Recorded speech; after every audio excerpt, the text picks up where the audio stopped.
In Matthew Henry's commentary on Genesis chapter 2, he has an interesting little section on the creation of the soul. And I think one of the insights he has here is very interesting and very helpful for us as Christians to think more deeply about the relation of the soul to the body and the purpose of the soul and its job in relation to the body. This is what he says. In reference to the soul, he said, "It takes its rise from the breath of heaven and is produced by it. It was not made of the earth as the body was. It is a pity then that it should cleave to the earth and mind earthly things. It came immediately from God. He gave it to be put into the body." And I love this image that the soul comes from above and meets with that which is from the earth. The soul comes from God above and meets that which is in the earth. And therefore, the implication from what he's saying here is that the job of the soul is to direct the body towards its ultimate end, participation in God, deification, right? And so he says, "It is a pity then that it should cleave to the earth and mind earthly things." And this is what we've seen happen through sin.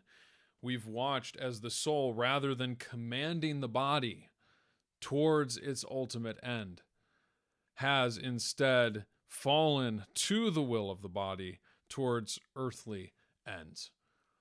And I don't want to paint a Gnostic picture of a total dichotomy between the soul and the body as though they're not related. It is simply to show that I think he brings up a good point, that the soul, the animating reality that animates our body, is meant to bring the body into the fullness of what the material world was intended for, which is deification, glorification, participation in the divine nature. And its failure to do that through sin has now left both the body and the soul in a state of decay. The soul can no longer bring the body into the reality that it has cut itself off from its source, the breath of God, the pneuma of God, the Spirit of God. And so because of this, Christ, God himself, comes down very much like the breath of God entering into the man's body, comes down and takes on human nature, that human nature then might be deified and brought into the fullness of who God is. And so as we as Christians who have been baptized contemplate how we're to live the Christian life, we still struggle with sin. We have all these thoughts and these actions that don't line up and are not in accord with the confession of our baptism. We need to recognize that when Paul says, should we sin that grace may abound? By no means. For those, how could somebody who has died to sin still live in it? This is a call to recognize that we have been brought, despite this body of death, as St. Paul says, the soul has been brought into the newness of life and is now equipped by the power of the Holy Spirit, the breath of God, same breath that entered Adam, to direct the body towards its heavenly end.